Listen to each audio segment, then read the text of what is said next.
Good afternoon, everyone. Good afternoon. So let me start today by thanking the Virginia Transit Association for giving me the opportunity and the honor to speak to you as a keynote speaker. I had an opportunity to review your agenda, and it is full, but I think some very insightful sessions, so I think you're going to be doing a great job over the next two days. In recent years, I've gotten a number of opportunities to speak to groups related to transportation and my thoughts as it relates to transportation and public transportation as it relates to the future, and really how we need to prepare ourselves for that future, as well as some of the work we're doing at JTA. It is no secret. I truly believe that as public transportation agencies, we are uniquely situated to really become the holistic mobility integrators, whether someone is on a sidewalk, or they're on a bike, a scooter, or they're using an automobile, or they're using public transport. There is a need, even more so now with technology, to pull and integrate all of these services under one umbrella, and I think we're well situated for that. So public transportation clearly is facing the biggest transformational change that we've seen in generations, frankly. Advancements are being developed every day that are disruptive to our industry, and the probability is if you are dreaming about it right now, somebody is working on it right now. New technologies such as autonomous vehicles are providing us the opportunity to look at new service delivery models and helping us focus better on the needs of our customers, improving our speed to market, and then more importantly, or just as importantly, making better business decisions in our organization. Innovation is creating an environment where public transportation is now forced to focus more on on-demand services, and our customer needs and expectations continue to evolve as we speak, and our employees are in the center of this, and they have to also develop with that new landscape. An example of some of these new technologies is earlier this year, Uber announced that customers will be able to purchase transit tickets in Denver for the regional transportation district through an Uber app. So now there will be a section on the Uber app where users can actually purchase and redeem a range of different tickets and make a choice between using Uber as well as using the public transport system.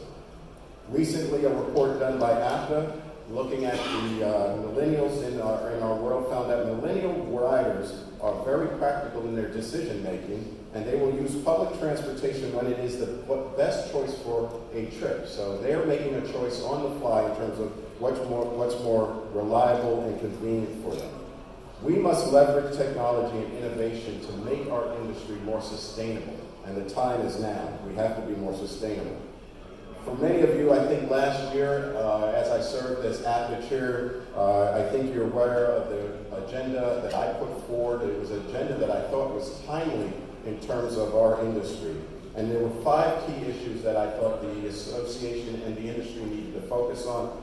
Leadership and advocacy, obviously, the workforce of the future, leveraging big data, enterprise risk management, and then the 5th, and I think most important, was the new mobility paradigm and how we were going to deal with the future of technology and automation. All of these items could be pulled together under an umbrella that I believe creates a strong integrated mobility plan. But first, let's talk about leadership and advocacy.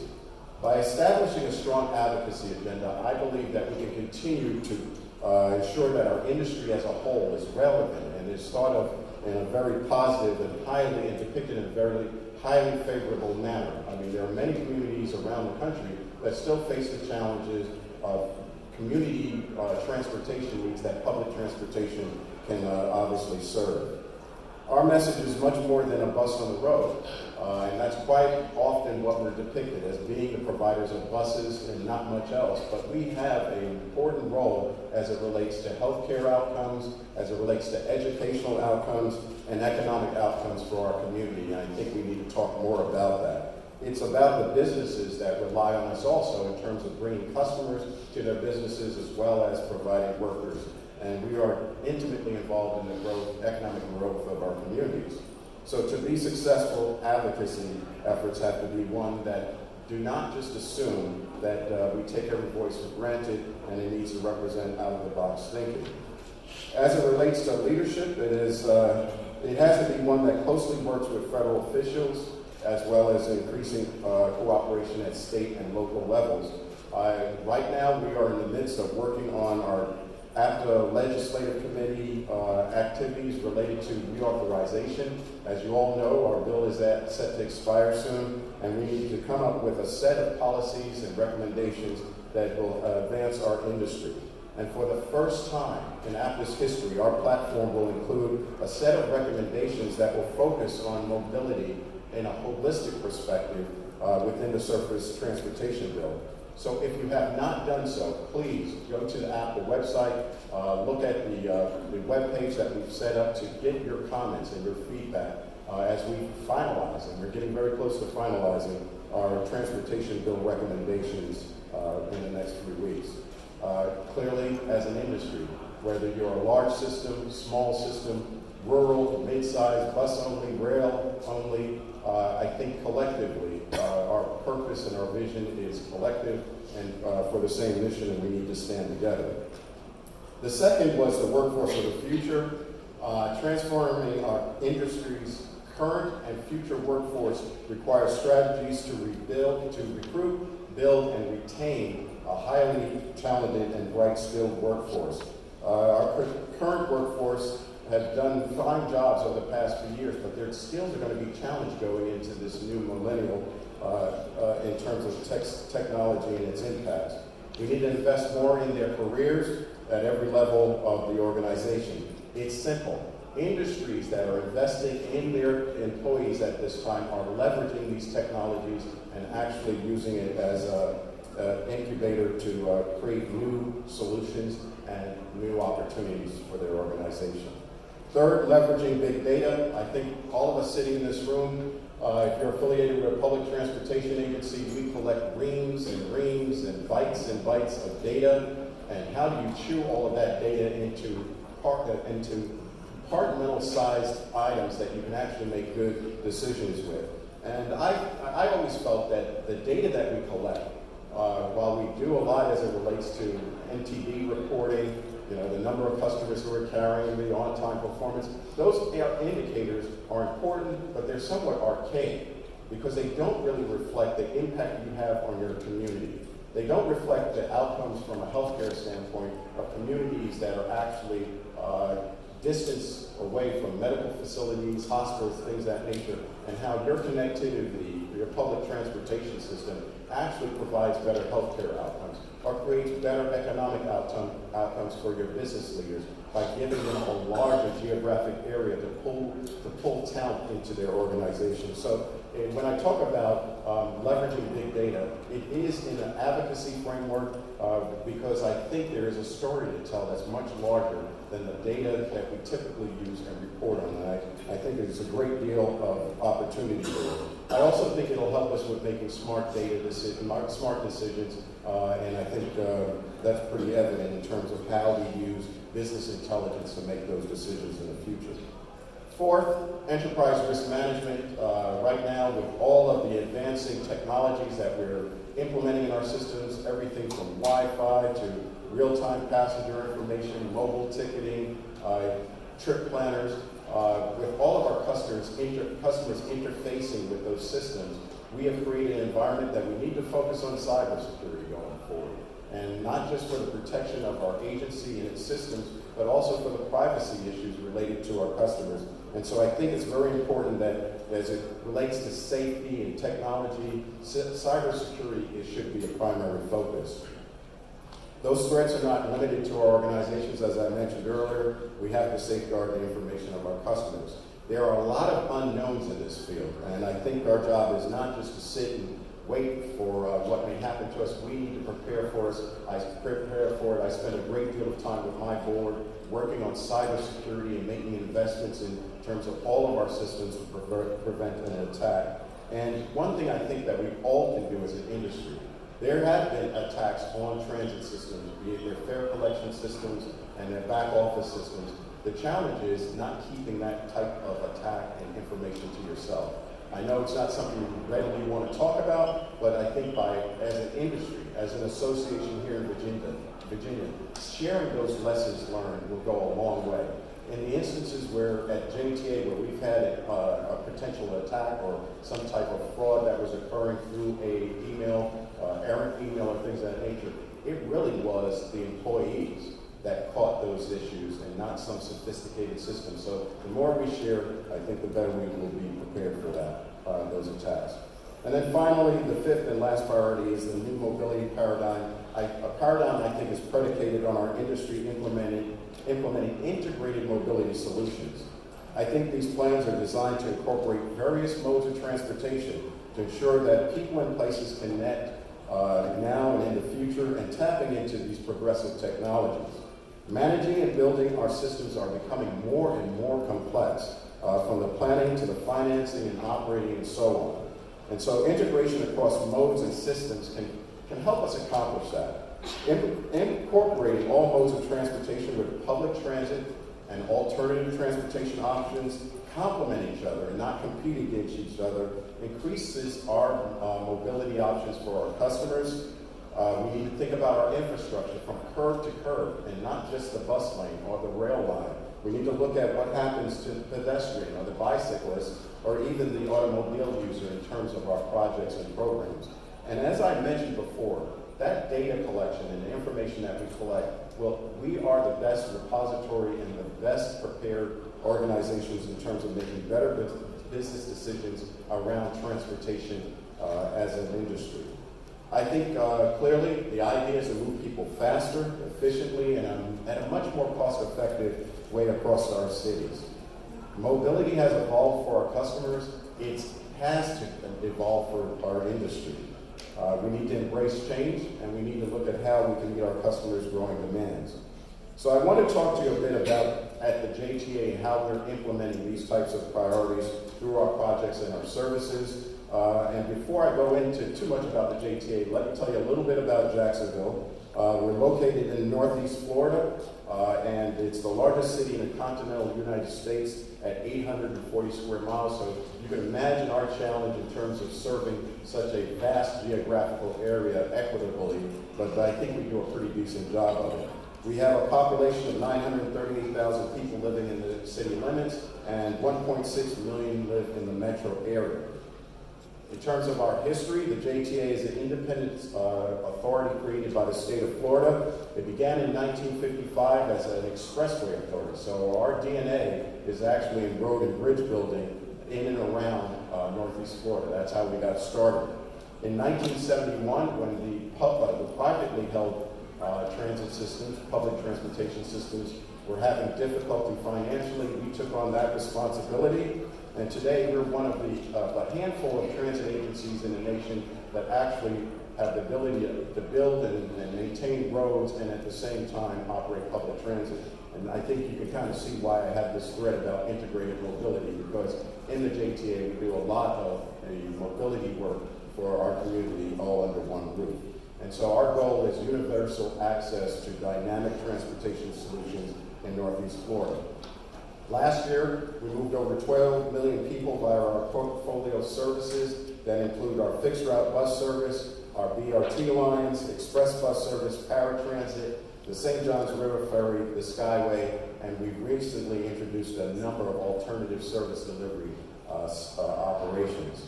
We not only serve Duval County, but since 2013, we actually provide service in Baker and Clay County, our neighboring counties. And on December 2018, we increased our presence in Clay County, where now we actually operate the entire county's transit system through an interlocal agreement.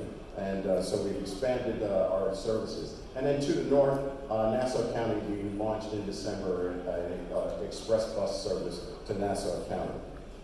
Jacksonville is the epicenter of commerce and business in Northeast Florida, and just like the rest of the state, we are seeing a rapid growth in terms of our population. And we have an enormous challenge as it relates to the JTA to provide integrated, reliable services beyond the 840 square miles now that we're operating in other counties. In terms of population growth, in 2030, Duval County's population will grow by 230,000 residents. And in the same time frame, our neighboring counties are actually having explosive growth. Jacksonville at 25%. St. Johns County is forecasted to grow by 56%. That's just south of, that's St. Augustine, just south of Jacksonville. Nassau County by 38%. That's the Fernandina Beach, Amelia Island area.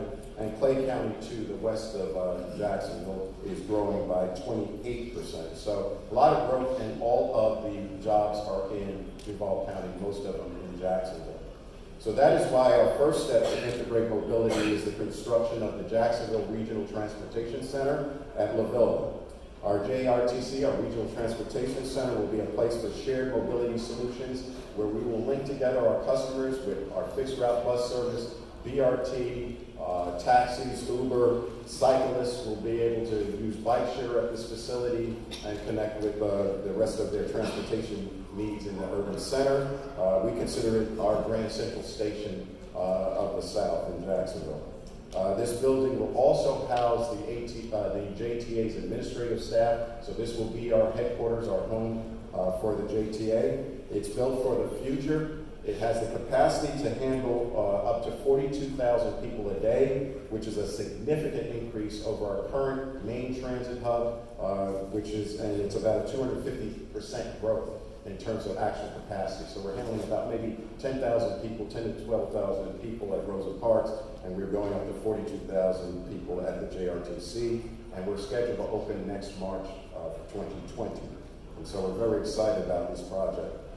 We know that sound transportation infrastructure is a key to this mobility integration strategy. Having the faculties, the ability to build expressways and bridges gives us a leverage to build a great deal of integrated transportation infrastructure. We recently were able to issue $100 million in revenue bonds in 2016 to establish what we call JTA Mobility Works, and it's a set of road and highway improvements, 13 major road improvements in terms of widenings and things of that nature. But we also added in 14 corridor improvement projects where we will go into a corridor and actually improve the sidewalk infrastructure, the bus stop infrastructure, traffic signals, infrastructure such as bus shelters, bus pull-offs, things of that nature. So we're able to combine our expertise to benefit automobile users as well as pedestrians, bicyclists. We also put in bike lanes and all of those corridor improvements and all of the road programs. In the past 4 years, we constructed over 12 miles of sidewalks. So we're actually producing more sidewalk infrastructure than our actual county and city because we feel that it's a part of that connectivity for our community. And we're putting that infrastructure in place because we feel a holistic vision is our mobility integration strategy. And because of our road building acumen, we were rapidly able to implement the First Coast Flyer BRT network, which will be the largest transit network, BRT transit network in the Southeast, at a total mileage of 57 miles along 4 corridors. We are actually seeing revitalization in these corridors, and economic growth is already happening.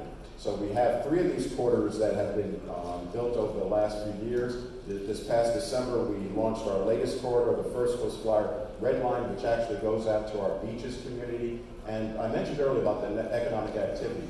We started following some of the building permits and some of the housing permits that were being pulled along these corridors. In the very beginning, it happened after the fact, but now we're seeing that in anticipation of these corridors, builders and developers are actually moving ahead of us. Our 4th and final BRT corridor, the Orange Line, is scheduled to launch December of 2020.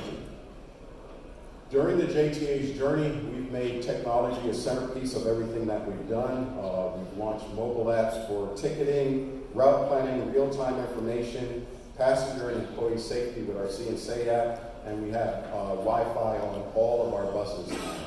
And as we leverage technology, I challenge my team to really look at continue to think outside the box, being very creative in terms of solutions.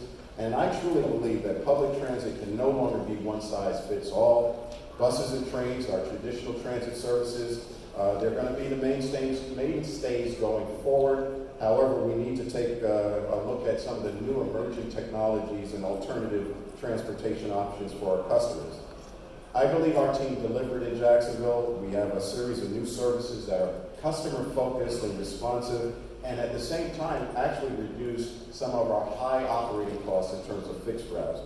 For example, we phased out our trolley services and community shuttles, and in their place we began, and this was very innovative, sponsorship of what's called beachside buggies.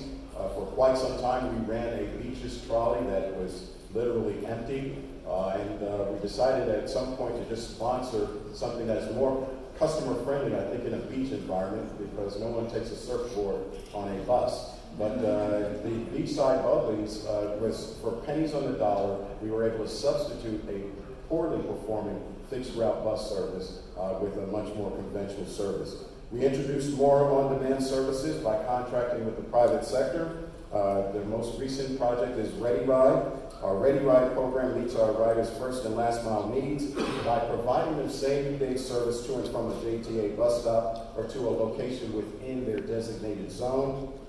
This helped us reduce operational costs. We had 9 community shuttles, similar to the beaches trolley. They were performing well below the line in terms of productivity. We substituted a Ready Ride service, and it is doing extremely well. It's actually, the ridership is growing much faster than we expected. And nowhere is more evident that the JTA is driven by technology and innovation than with the solution we're implementing to address the future of our elevated monorail system known as Skyway. This past year we did 843,000 trips on our Skyway, and since 2013, $6.8 million trips. However, systems over 30 years old is approaching obsolescence, and we cannot continue to operate it as it operates today. Our solution is a one-of-a-kind transformational program which we call the Ultimate Urban Circulator, or the U2C. Using the U2C, we will modernize the Skyway using this project, create a series of ramps that will allow us to take the existing infrastructure, retrofit it to accommodate autonomous vehicles, and then be able to take it to street level and expand the system. The U2C will use automation, leveraging new technology to provide an on-demand, autonomous connected vehicle network, taking us from 2.5 miles of service to